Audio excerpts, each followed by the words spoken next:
Hello, hello, hello. I apologize for the delay. I have been gone a very long time, but it has been a very, very, very busy past year. But I'm going to get right into the video because y'all deserve it.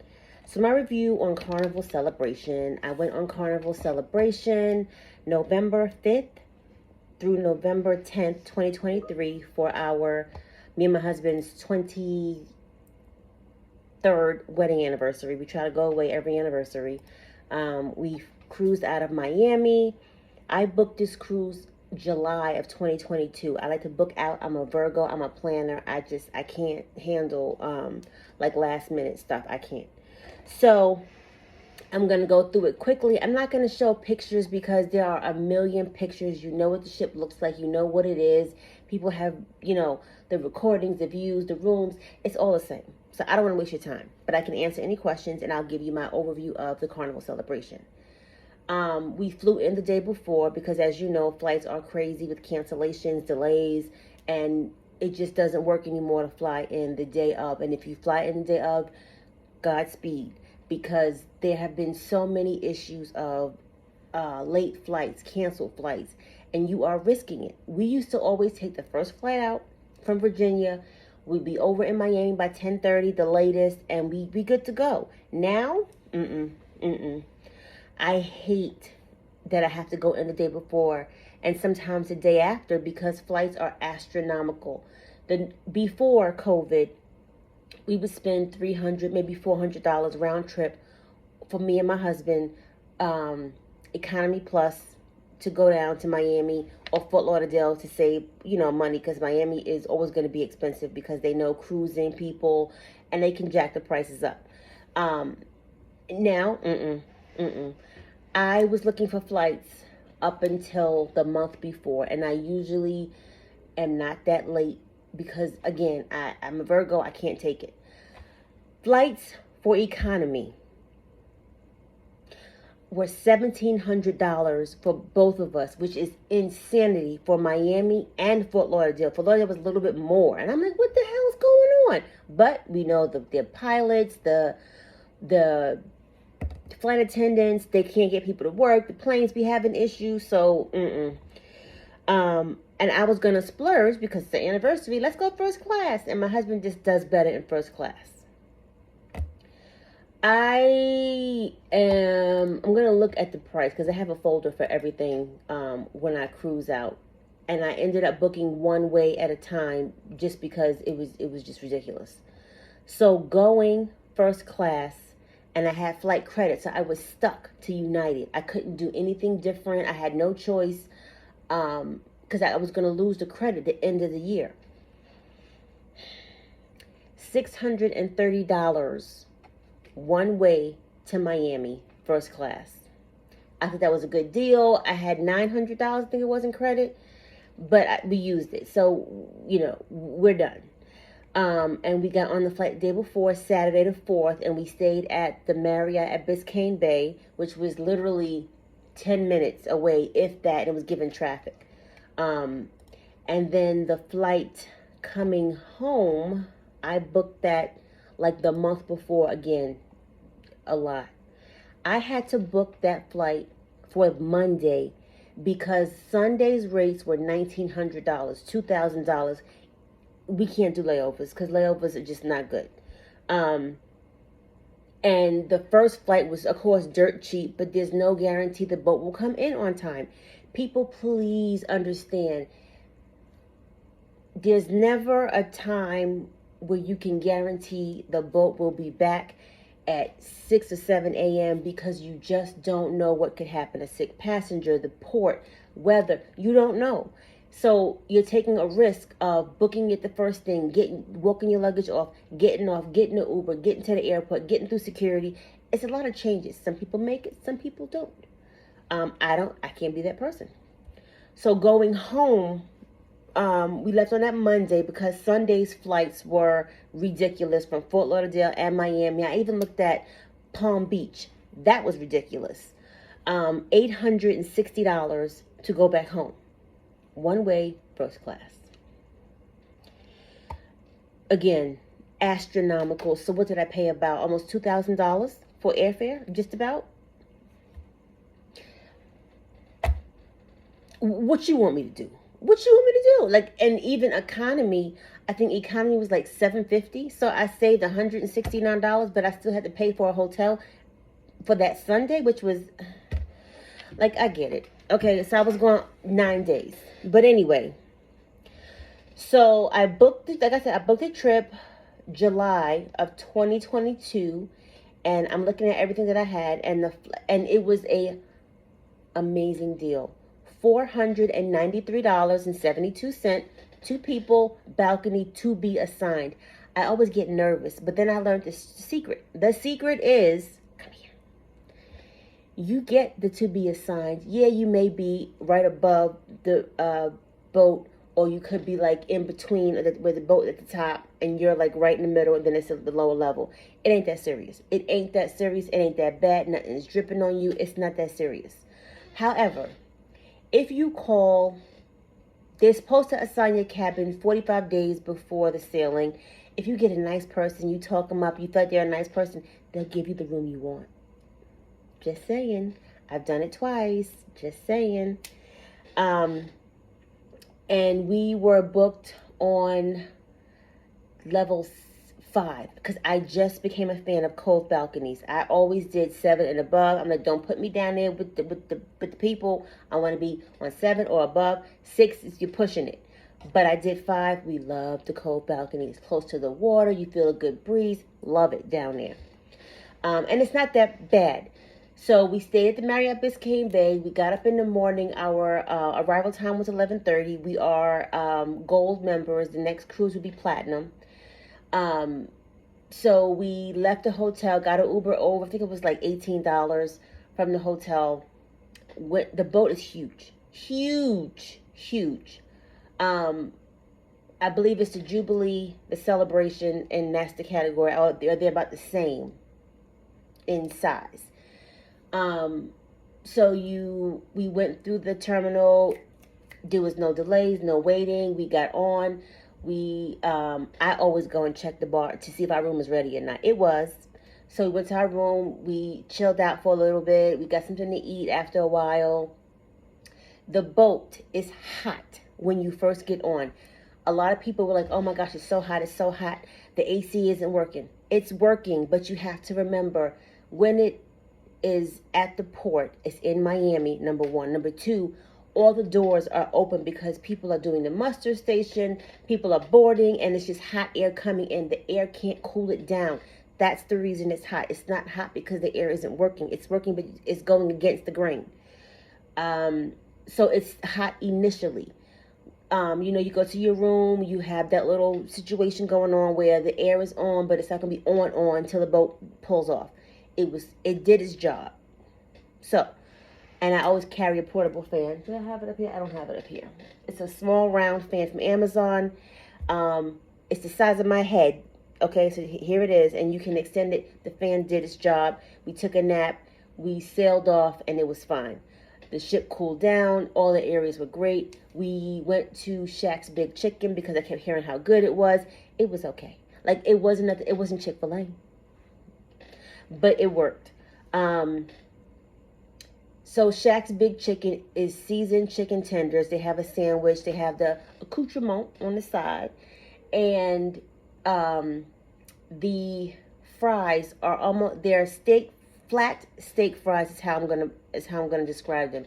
So it's like a very thin wafer-like fry. Shaq sauce is good to me. I like it. What else did we do? So that was the ship. I always get a case of water, and I do Cheers Cash. I get Cheers Cash every month just to add to my account, and then I'll get the drink package.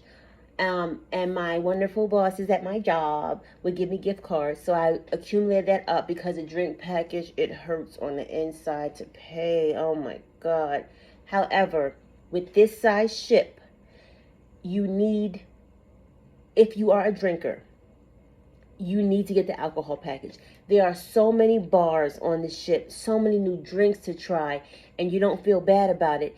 And people they always ask the question, is the drink package worth it? Yes, if you are a drinker, if you want to try different things, if you don't want to have to worry about your bill at the end, prepay, prepay, prepay.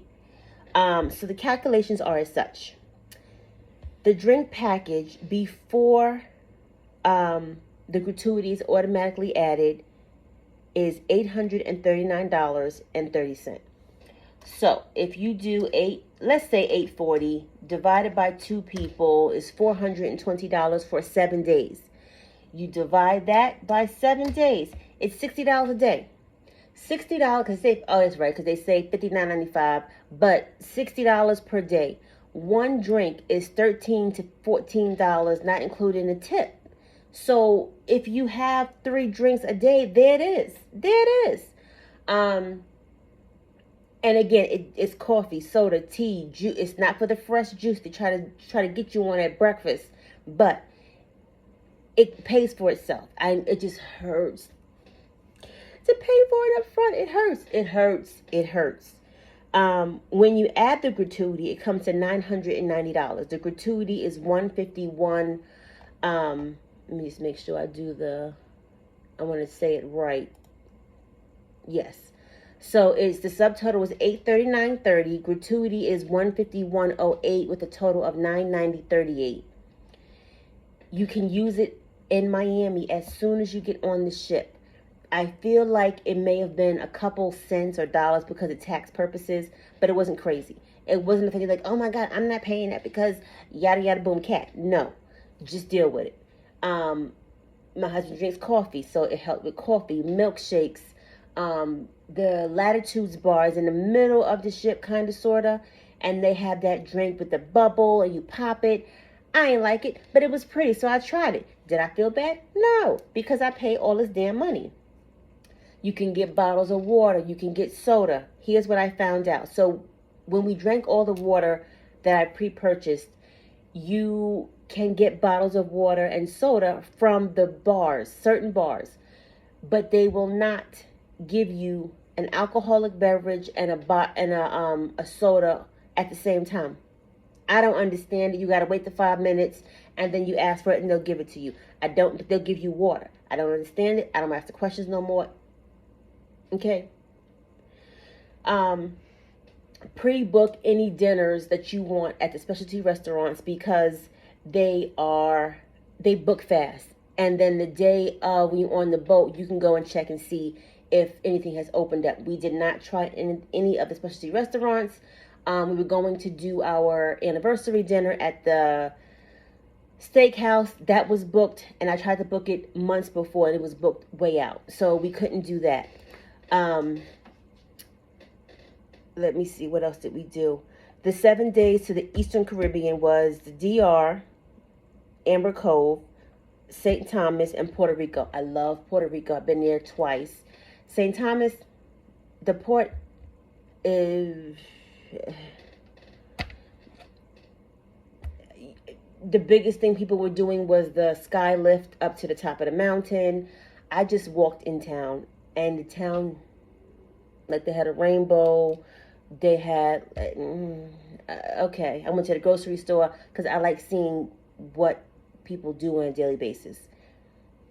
Okay, I did it. I did it. What else? Amber Cove, again, nothing to write home about. It wasn't something that I saw phenomenal that I would do again. I didn't do any excursions. Puerto Rico, we got off the ship, and there are cabs and tours everywhere as soon as you get off the boat, and we walked through the cobblestone. Wear good shoes. Don't be wearing them cute shoes because the streets are cobblestone and you will twist the ankle. So we just walked out. We didn't go to Baronchina's because everybody was going to go to Baronchina's, the world's famous pina colada.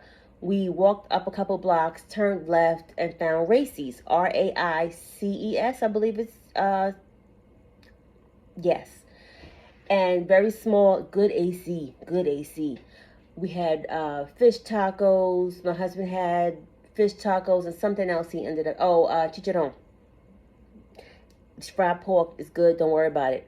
and we had pina coladas. We have been bamboozled and hoodwinked. Whatever the pina colada is in America on this side. Oh, it's right. No, sorry. Scratch that. Anything outside of Puerto Rico for pina coladas ain't it. Puerto Rico, that's it. I don't know what it's creamy, it's yummy, it's cheap. Yummy. Like, I don't even order pina coladas, but I think I gotta get it. I'm in Puerto Rico, why not? Delicious. And you could take it to go on the street and drink on the street. It was hot as shit in Puerto Rico though. It was hot. Steamy, sticky, hot. We were only out there maybe 2 hours. We both came back, took a shower. Because it was hot and sticky. The boat, like I said, the boat is huge. I literally did 7 to 10 miles every single day. Our room was in the middle toward the back. The Serenity deck is in the front. I went to chill out in the Serenity area because it's a good breeze. I forgot my sunglasses. When I tell you I had to make life decisions because I was almost up there to go back. I was like, do I want to squint for hours? No. But I went up there. Oh, shit. I was so mad that I forgot my sunglasses. Like, that's how big this ship is. The nightclubs were good. They had different kind of music. The comedians were okay. The food was decent. People stop expecting 5-star on a cruise ship. Like, certain restaurants, all right. But don't expect it from the Lido deck. Don't expect it from the little street eats. I had the street eats, like the fry bar, the hot dog. It's like, come on, stop it. Overall, the ship was good to me. I had a great time. I loved it. I would go again on a celebration. My husband's like, oh, I need to go to celebration again. I'm like, oh, now you fancy? Because we usually do mid to smaller. This is his first large ship. Anyway, so that's I'm going to end my video. Get the drink package if you're a drinker. Even if you're a coffeeer or a soda, it's worth it because you spend it. If you're at the bar, if you're at the Lido deck, if you're chilling out in the lounge chairs, and you can keep them coming, and you don't have to worry about anything, just do it and say you did. I think that is it. If you have any other questions, let me know. I love the celebration. I would do it again. I want to go on the Jubilee, but when it comes to Miami, I don't want to go over to Texas because the Texas, it's an hour ride from the airport to the port, and then I have to stay in a hotel. I'm just not a fan right now of getting a hotel on both ends of the trip and that extra cost. I could have got a balcony for that. Not a balcony. I could have got a suite for the extra cost that I'm paying for the hotels on both ends. Like, come on. What else? The next video I'm going to do is the Carnival Legend. That's our favorite because it's right out of the port near our house in Baltimore. But they're moving the Legend to Florida, and they're going to come in with the Pride. We did go on another cruise within like a month and a half because it was a New Year's cruise, and I got a good deal. Why not? If not me, then who? Thanks for watching. Like, comment, subscribe. If you have any questions about Racy's, Barranchinas, Puerto Rico, the drink package, please let me know. Comment below. I almost forgot to mention something. The Serenity deck is very, very nice. It's a nice enough space. They have so many chairs. You don't have to run up there to hold shit down unless it's a very nice sea day, because then everybody comes out. But the adults only section is huge. It's very nice. It's very breezy in the area where the pool is, like a little lounge chair. There's a salad station. There's a bar. But it's a good breeze, and you can just relax up there. They have something weird. It's like the sky loft. You have to have access to get up there. I guess it's the people who are in the suites and stuff like that. They have a big-ass glass pool. Like, if you're down here where the Serenity section is, this whole thing is like glass. Nobody wanna see that. When I say see that, I mean see that. You're sitting there and you can literally just go like this and you see people swimming by. I'm a big girl. You may be a big girl. There were big women just floating on by, ass out, on the like, you don't want to see that on the back side or the front side, and people just don't realize how it looks. It's just like, oh my god, like, yeah, I stopped looking at the while because it's like, what is floating by? Because it catches your eye as you're trying to chill out. But I digress. I also wanted to mention the boat is plus size friendly. A lot of boats don't take into consideration sizes of people. The showers are bigger. Me and my husband are two large farm animals, and the shower was comfortable. It was the glass shower. You legitimately have arm's length from the toilet to the shower and to the sink. It's smaller. It does what it has to do. Move on. Stop complaining. But the seats in the in the theater, the seats on in most of the lounges are plus size friendly. You don't have to worry about your hips squeezing at the sides and the bottom. Do it, do it, do it. Don't worry about it. The seats in most of the dining rooms that I went to have some with the handle, some without, so your thighs do not squeeze out the side. And you're sitting there like, let me hurry up and eat because I want to get out of here because I'm so constrained. So plus size people, get on that boat. They have a lot of the lounge chairs that don't have sides on the Lido deck, on the Serenity deck, so you don't have to ever worry about being fat shamed per se because you can't get in there. Now, if you're in the clamshell, you got to get one knee in there first, and then you got to slide to the side and get in there. And you might need help getting back out because it's a low, slow and low. Now, my husband will not get in there, but I will get in there any day of the week because I don't care. Let me get out. I was in here, and I want to chill and get out. So don't have fear.